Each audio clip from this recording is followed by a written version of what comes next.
Let's clean up our messy data with the trim function. Using the len function, we can see that our data is quite messy here. So if we auto-populate this, we see 12 characters for John Smith, but it should only be 1, 2, 3, 4, 5 for the space, 6, 7, 8, 9, 10. So we have some spaces here that we need to get rid of. And then Jane Doe is 11, Bob Jones is 15, and then Alice Wonderland is ending up being 38 for the length, and Steve is correct at 5. So implementing the trim function, we're going to go ahead and type equals trim, and then go ahead and select your cell here, and then auto-populate down.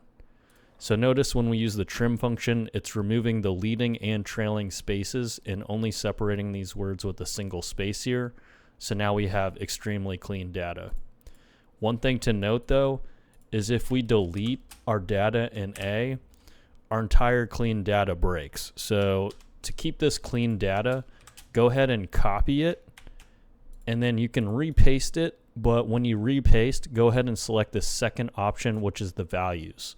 So now if we were to delete all our messy data, yes, our len function breaks, but we still have our cleaned names here.